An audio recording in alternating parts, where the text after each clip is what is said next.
Hello students, welcome to our next video, and in this video we are going to continue our previous topics that we have already discussed. Food chain.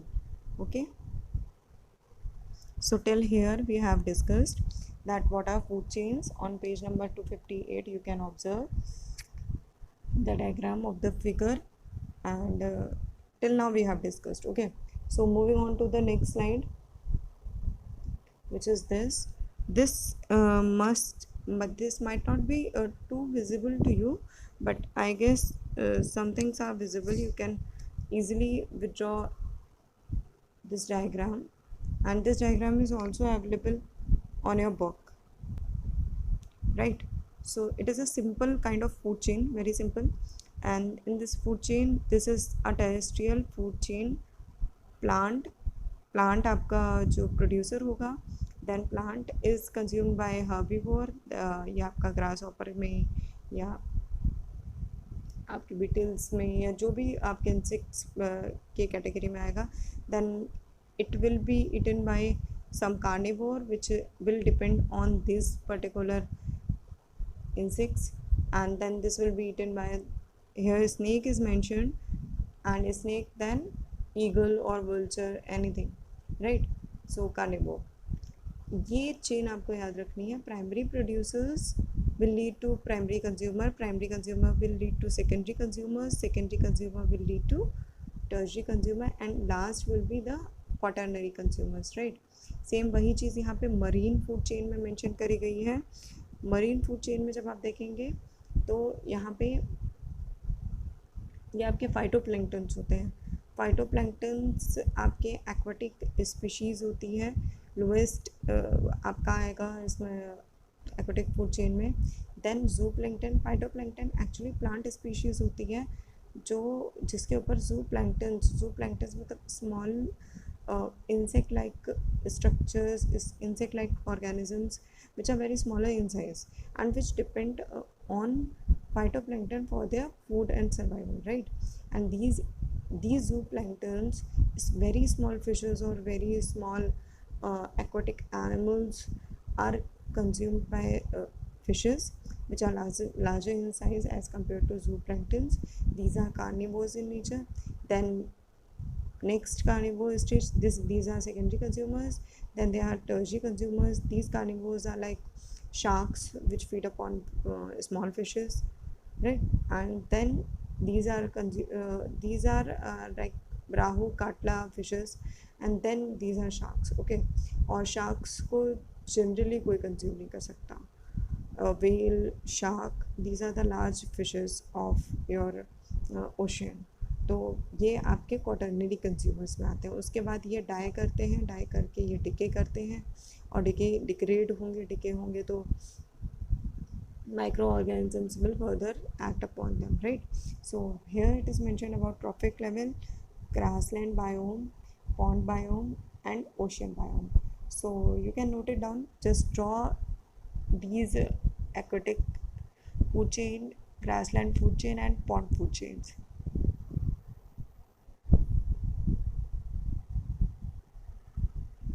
Okay, I think it is visible. If it is not, you can go according to my words and follow me.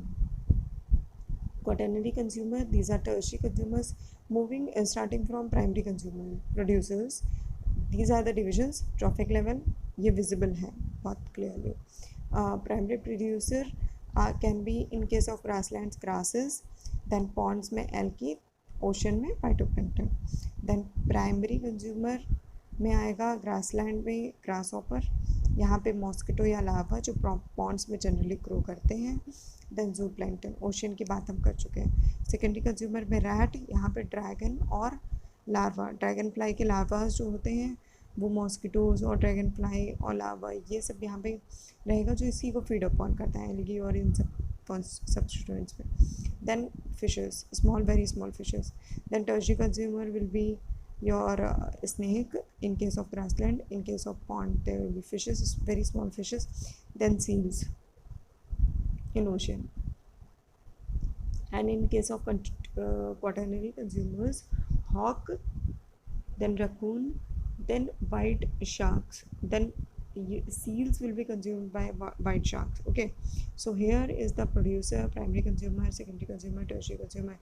These all comprises of food chain, and these are the decomposers which are going to decompose the waste material collected or released by all these consumers and producers, as well as if one of them dies or decays, then also decomposer will act on them and decompose them into from complex to simpler substances, and catabolic reaction will going to take place, right? So इसको बताने की ज़रूरत नहीं है, trophic level को ही primary, tertiary और decomposers में बताया गया है. Moving on to the next slide. Here it is mentioned about food web.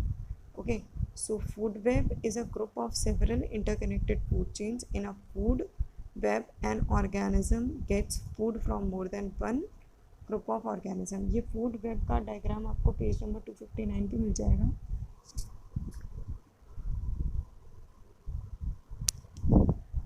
Yes, right.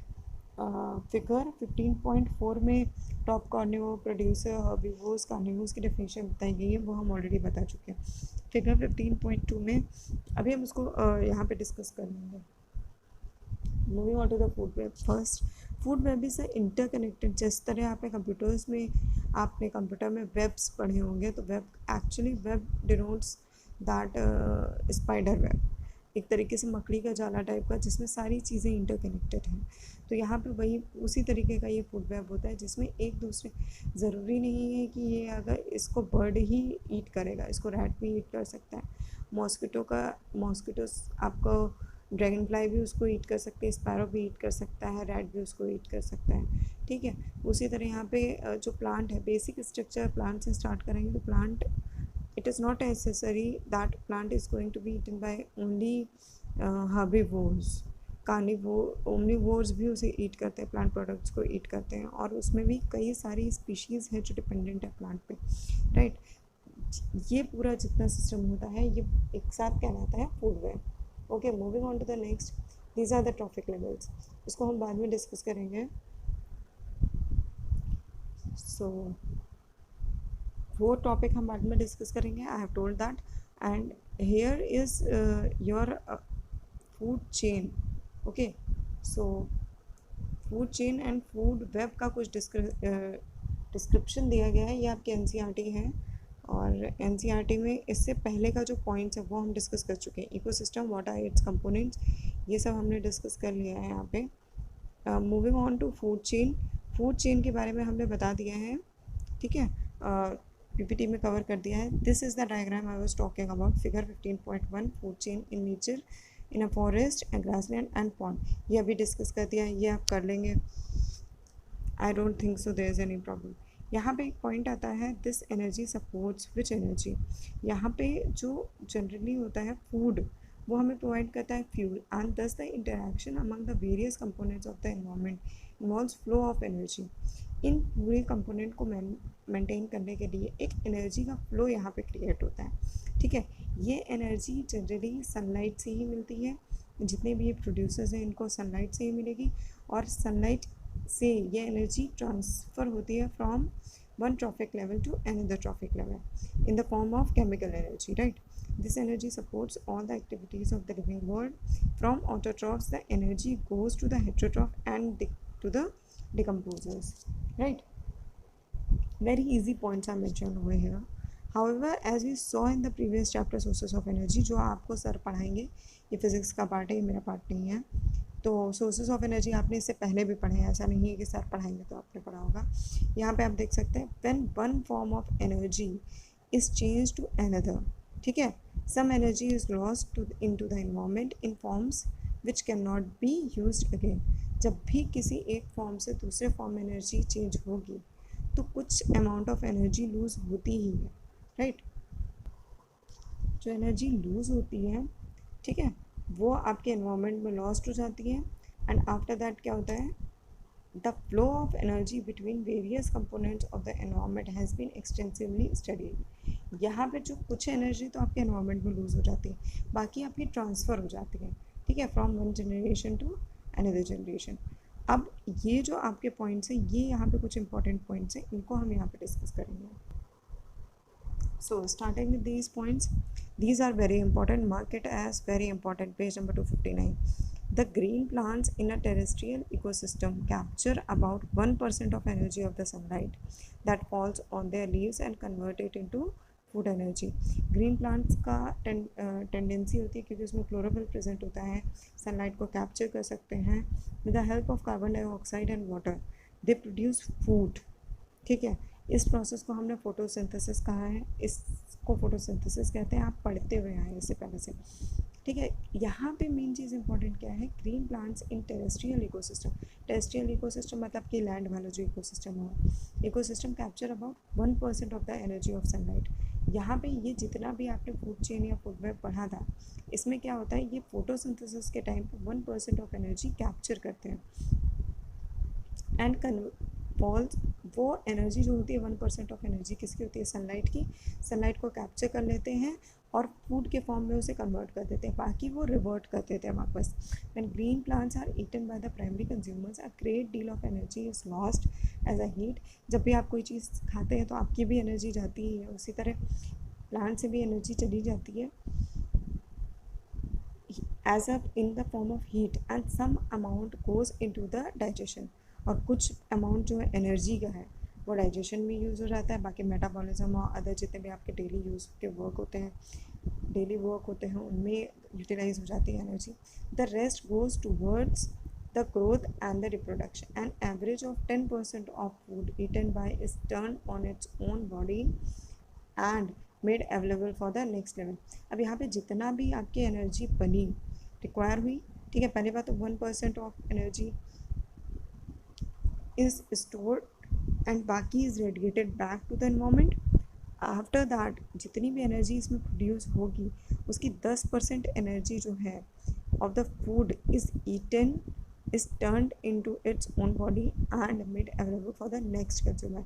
यहाँ पे होता क्या है, जो ये 10% लॉ कहते हैं, इसको लिंडमैन का 10% लॉ भी कहते हैं. साइंटिस्ट का नाम आपकी बुक में मेंशन नहीं है, अगर आप चाहें तो आप सर्च कर सकते हैं. लिंडमैन का लॉ होता है 10% का.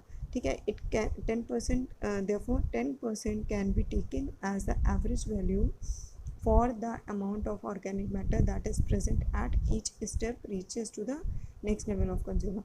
इसका मतलब क्या हुआ, यहाँ से प्रोड्यूसर्स 10% एनर्जी सेव कर लेते हैं, बाकी 90% तो वो अपने कामों में यूज़ कर लेते हैं. ये 10% एनर्जी ही ट्रांसफ़र होती है प्राइमरी कंज्यूमर से. फिर प्राइमरी कंज्यूमर को कोई अगर कंज्यूम करेगा जैसे सेकेंडरी कंज्यूमर्स, इसमें से फिर इसमें 10% एनर्जी ट्रांसफ़र होगी. ये एनर्जी का ट्रांसफ़र होता रहता है. जिस तरह आप ट्रॉफिक लेवल पढ़े रहे हैं, इसी तरह अभी आप एनर्जी लेवल्स भी पढ़ेंगे. ठीक है, वो हम बताएंगे बाद में. Since so little energy is available for the next level of consumers and food chains generally consist of only 3 और 4 स्टेप्स. ठीक है, तो फूड चेन जो होती है वो जनरली 3 और 4 स्टेप की होती है. पहले ही बता दिया था आपको, टर्शरी तक जाता है, अदरवाइज मैक्स जाएगा तो क्वाटरनरी तक जाएगा. Right, the loss of energy at each step is so great that the very little usable energy remains after 4 trophic level. और जब ये 10% करके ट्रांसफ़र होता रहता है तो very lesser amount of energy is left at quaternary levels. Right, there are generally a greater number of individuals at a lower trophic levels of an ecosystem. The greatest number is of the producers. ठीक है, the greatest number producers का होता है. the length and complexity of food chains are very greatly. ठीक है, जो length of food chains, ये food web है आपका, अगर आप सिंगल देखेंगे तो यही फूड चेन होती है. ठीक है, consisting of food web mainly consisting of food chains, ये हम पहले बात कर चुके हैं इसके बारे में. ये पूरी अगर आप सिंगल देखेंगे तो ये फूड चेन है, अगर सब एक कंबाइंड हो जाते हैं तो फूड वेब फॉर्म कर लेते हैं. ठीक है, a greater number of individuals at a lower trophic level of an ecosystem. Greatest number क्यों होते हैं, यहाँ पे देखिए ज़्यादा नंबर ऑफ कैंडिडेट्स हैं. ठीक है, यहाँ पे जाते जाते एक ही पर्सन बचा जो कार्निवोर है, यहाँ पे आते थे और कम हो गया है. ठीक है, यहाँ पे देखिए 4, 5, 6, 7 तक के काउंटिंग चलता है, बट यहाँ पे 4 है, फिर 10, 1 और 2 will be left at last. The length and complexity of food chain में वेरी ग्रेटली, बिल्कुल डेफिनेटली फूड चेन पे डिपेंडेंट होता है कि आपकी फूड चेन कितनी लंबी होगी या छोटी होगी। 2 टाइप के ऑर्गेनिजम्स तक लीड करेगा, या सेकेंडरी कंज्यूमर्स तक जाएगा या टर्जी या क्वाटरनरी कंज्यूमर्स तक जाएगा। Depend it vary from food chains to food chain. So instead of a straight line food chain, the relationship can be shown as a series of branching, और ये branching show करी जाती है इसीलिए क्योंकि उसको ईजी पढ़ना ईजी नहीं होता है, बहुत सारे आपस में इंटरलिंकेज होते हैं। तो that's why these lines, these branchings and these lines and food chains combinedly known as food web. From the energy flow diagram, two things become very clear. Firstly, the flow of energy is unidirectional, obviously क्योंकि वापस ये plant नहीं खा लेता है कोई भी चीज़, तो इसलिए यूनिडायरेक्शनल एनर्जी होती है। The energy that is captured by the autotroph does not revert back, right. जो ऑटोट्रॉफ से एनर्जी कैप्चर हो जाती है 1%, वो आगे मूव करती है, वापस रिवर्ट नहीं होगी to the solar input, and the energy which is passes to the herbivores does not come back to the autotroph. I have told you that this कि जो इसके पास एनर्जी गई वो वापस नहीं आएगी, और जो इन्होंने कैप्चर करी है वो सनलाइट को वो वापस नहीं करेंगे। As it moves progressively through the various trophic levels, it is no longer available to the previous levels. अब ये आपके कुछ लेवल्स दिए हैं, top carnivore, herbivores, producers and sunlight on page number 259, और that can be on page number 260। या online book जो है PDF है, तो इस वजह से आपको हो सकता है 260 पेज नंबर पे दिख रहा हो डायग्राम। अदरवाइज़ आपकी जो PDF वो हार्ड कॉपी वाली किताब है उसमें आपको ये 259 पेज नंबर पे मिल जाएगा। Okay, so I hope this much is clear, and here it is not very difficult things to be explained by me. This one is one of the ways which we, ये यहाँ पे आप थोड़ा सा आप देख लीजिएगा। As human beings copy the top level of any food chain, the maximum concentration of these chemicals get accumulated in our bodies. This phenomenon is known as biological magnification. Actually biological magnification मैं अभी अलग topic में लूँगी इसको। Biological magnification होता क्या है, should I tell? This is the reason why our food grains such as wheat, rice, vegetables, even meats contain very amount of pesticides residue.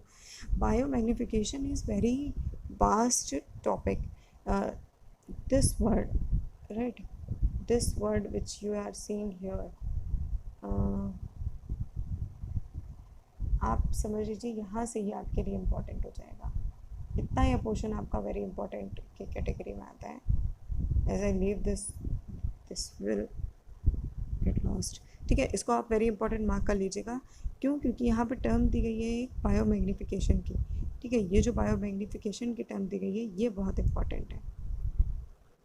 Biomagnification actually क्या होता है कि जो भी केमिकल्स आप यूज़ करते हैं, या फूड प्रोडक्शन के लिए आपने जो केमिकल्स यूज़ किए, या फिर आपने कोई भी वॉश आउट हो के केमिकल्स जो गए, चाहे वो वाटर बॉडीज़ में हो चाहे वो सॉइल में हो, वो एब्जॉर्ब हो जाते हैं प्लांट से, ठीक है। और प्लांट से एब्जॉर्ब होने के बाद वो प्लांट्स के थ्रू वो फूड चेन या फूड वेब में आ जाएंगे, ठीक है। और ये केमिकल्स जो होते हैं वो बायोडिग्रेडेबल नहीं होते हैं, और हमारे अंदर ये सबसे ज़्यादा एक्यूमुलेशन इसलिए होता है क्योंकि हम फ्लैश ईटिंग भी हैं, ठीक है। मतलब कार्निवोर भी हैं, ओमनिवोर भी हैं, हर्बिवोर्स भी हैं। तो कंसंट्रेशन जो है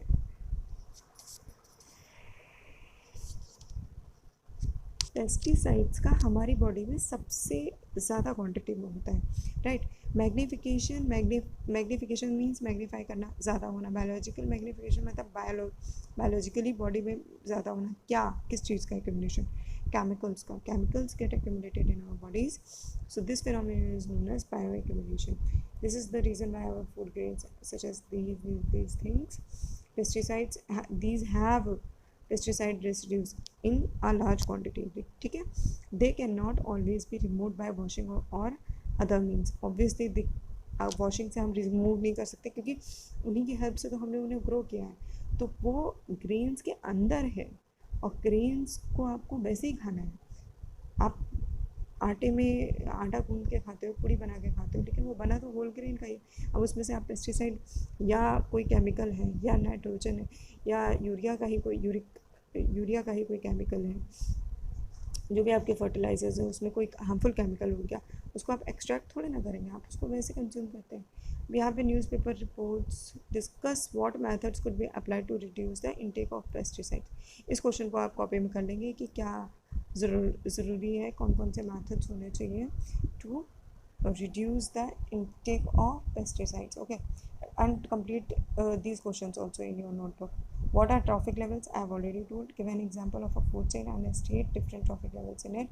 What is the role of decomposers in any ecosystem, right? This much I have covered. And 15.3 means the next things will be covered in the next video lecture. I hope the things are clear. Go through the diagrams, draw the diagrams, and draw these food chain and food web in your notebooks. And if you have any query, you can ask in the comment section. Okay students, thank you class.